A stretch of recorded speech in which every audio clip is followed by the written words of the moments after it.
आज दे दोतरे दा सिर 5 सदियां तो बाद भी महकदा होवे।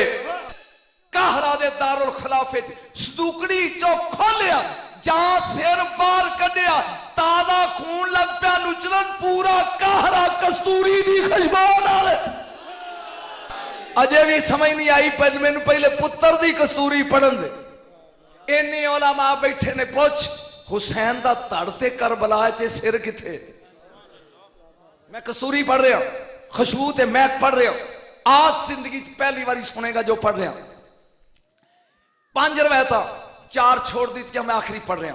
एक कहता जी यजीद ने दमिश्क च दफन करता, एक कहते ने नहीं जनतुल बकी च हसन दी कबर दे नाल दफन किया, एक कहते ने नहीं करबला च लिया के फिर आपदे धड़ दे नाल दफन करता। मैं चौथे नंबर वाली रवायत लगा पढ़न, जे तू समझे तो लुत्फ बड़ा आएगा।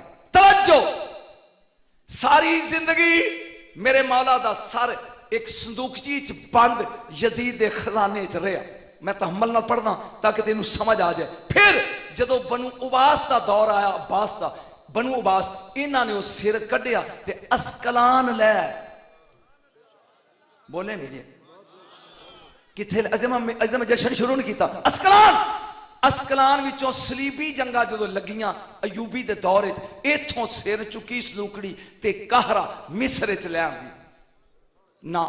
8 जमादी उल अव्वल नोट कर 8 जमादी उल अव्वल 548 हिजरी हफ्ते दा दिन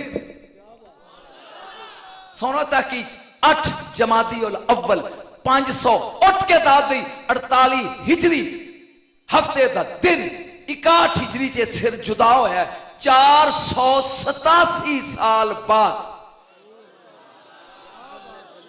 ना ना ना ना ना 13 दिन घट पूरियां 5 सदियां बाद उठ के दादी जे समझ आवे थे ए सिर कहरा दे दारुल खिलाफे सदूकड़ी चो खोलिया जा सिर बाहर कढ़िया ताजा खून लग पिया नुचलन पूरा कहरा कस्तूरी दी खुशबू नाल।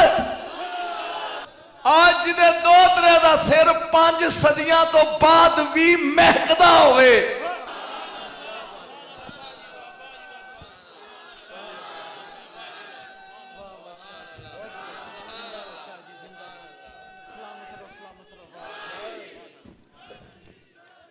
कोई लुत्फ आया? आज दे दोतरे दा सिर 5 सदियां तो बाद भी महकदा होवे। कोई लुत्फ आ रहा कि बोर हो रहा हो? इनू मुहम्मद आंदे ने, अजे भी मैं ऐत वाले पासे नहीं आया।